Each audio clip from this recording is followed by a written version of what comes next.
सुलह हुदैबिया के बाद मुसलमानों ने आखिरकार अपनी सारी अटेंशन यहूदियों की तरफ की, क्योंकि यहूदी हर टाइम मुसलमानों के लिए कोई ना कोई साजिश करते रहते हैं। खंदक की लड़ाई भी इन्हीं यहूदियों ने शुरू कराई थी।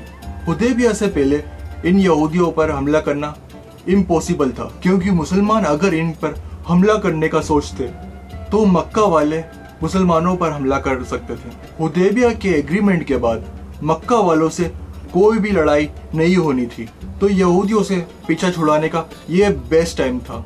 और यहूदियों का हेडक्वार्टर था खैबर। खैबर का किला पूरे अरब में सबसे ताकतवर किलों में से एक था। अरब ऑलमोस्ट सारा ही डेजर्ट है, लेकिन खैबर में फार्म्स और फ्रूट्स ये सब बहुत ज्यादा थे, जिनको पूरे अरब में एक्सपोर्ट कर दिया जाता था, और उससे जितना पैसा बनता था वो सारा पैसा। और इस किले में यहूदी इन पैसों को सेव करके रखते थे, क्योंकि उनको पता था कि खैबर को फतह करना इम्पॉसिबल है। मुसलमानों ने बहुत ही सीक्रेटली खैबर पर हमला करने की प्लानिंग शुरू कर दी, लेकिन मदीना के मुनाफिकों ने खैबर वालों को मुसलमानों की सारी प्लानिंग के बारे में बता दिया कि भाई सिर्फ 1500 लोगों की फौज तुम्हारी तरफ आ रही है, और तुम लोग तो वैसे भी बहुत ज़्यादा हो, आराम से इनको हरा देना। यहूदियों ने भी इस खबर को बहुत ही लाइटली लिया। यहूदी एक दिन सुबह अपने खेतों पर काम करने निकले, तो अचानक उनके सामने मुसलमानों की एक फौज खड़ी थी। तो वो लोग चीखने लगे कि मोहम्मद आ गया है, मोहम्मद आ गया है, और वो लोग भाग कर वापस अपने किलों में चले गए। खैबर मदीना से ऑलमोस्ट 150 किलोमीटर दूर है, और आज भी गाड़ी में जाए तो 2-2.5 घंटे लग जाते हैं। और खैबर के इस हिस्से के 2 मेन हिस्से थे। पहले हिस्से में 5 बड़े किले और दूसरे हिस्से में 3 किले थे। तो मुसलमानों ने पहला हमला खैबर के इस किले में किया। पहला हमला करने के बाद पहला किला फतह करने की बहुत कोशिश करने के बावजूद कोई फायदा नहीं हुआ। तो रसूलुल्लाह सल्लल्लाहु अलैहि वसल्लम ने कहा कि कल मैं ऐसे आदमी को झंडा दूंगा, और झंडा देना मतलब ऐसे आदमी को लीडर बनाऊंगा जो अल्लाह और उसके रसूलुल्लाह सल्लल्लाहु अलैहि वसल्लम से मोहब्बत करता है, और अल्लाह और रसूल उससे मोहब्बत करते हैं। सारे सहाबी इस उम्मीद में थे कि काश ये झंडा हमें मिल जाए।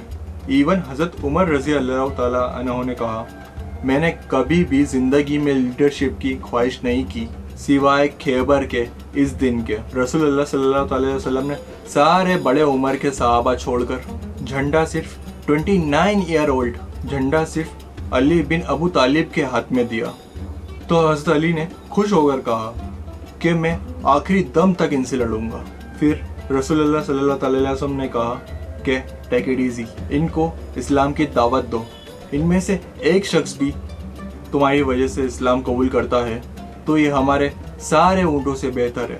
हजरत अली रज़ी अल्लाह ताला अन्हु फौज लेकर गए और पहले किले पर हमला किया। इस किले का जो चीफ था उसका नाम था मरहब, और ये मरहब पूरे अरब में अपनी ताकत की वजह से मशहूर था। मतलब इससे लड़ने का कोई सोच भी नहीं सकता था। इसने फिर सामने आकर मुसलमानों को चैलेंज किया, और फिर हजरत अली रज़ी अल्लाह ताला अन्हु सामने गए, क्वाइटली इजीली उसको हरा दिया। और इसकी जगह हजरत अली ऐसा वॉरियर पूरे अरब में मशहूर हुआ। और इसी की तरह लड़ाई अब शुरू हुई, और काफ़ी खतरनाक लड़ाई हुई। और यहूदी भी बहुत जोश से लड़ रहे थे, क्योंकि वो भी अहले किताब है, क्योंकि उनके लिए भी जन्नत दोज़ख ये सारे कॉन्सेप्ट तो हैं। जंग काफ़ी देर तक चली, लेकिन यहूदी इस किले को खाली छोड़कर दूसरे किले में चले गए, और इस तरह खैबर का पहला किला फतह हो गया।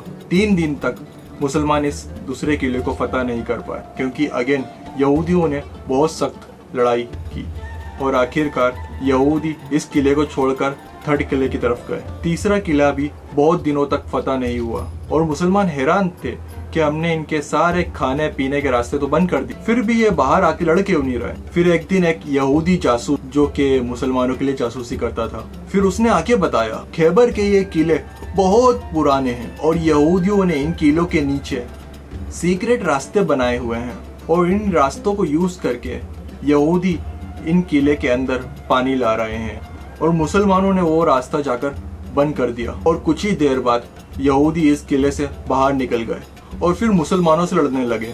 और जो भी फिर सहाबा से आकर सामने लड़ता है तो फिर उनके साथ क्या होता है।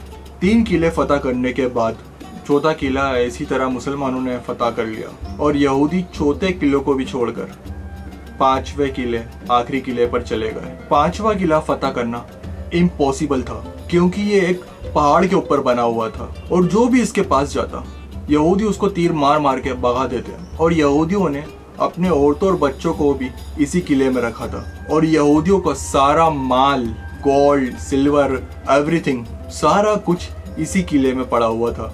और अगर हिस्ट्री ने हमें एक चीज सिखाई है और वो ये है कि सबसे ज्यादा पैसा यहूदियों के पास होता है। तो अगेन मुसलमानों ने बहुत कोशिश की इस किले को फतह करने की, बट ये वॉज इम्पॉसिबल।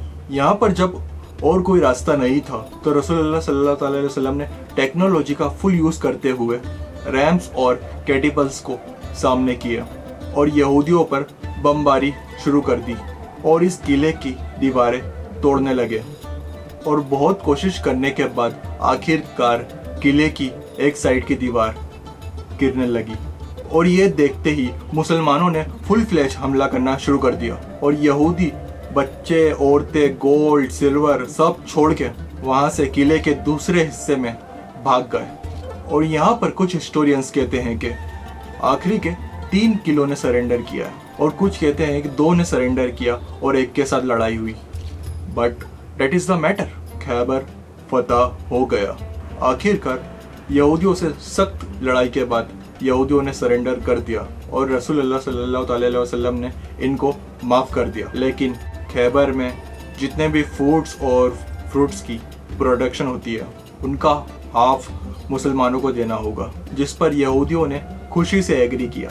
खैबर से मुसलमानों को इतना गोल्ड और इतना सिल्वर मिला कि ऐसा हो इंडिया में आज अचानक तेल डिस्कवर होना शुरू हो जाए और सारा कुछ बदल जाए।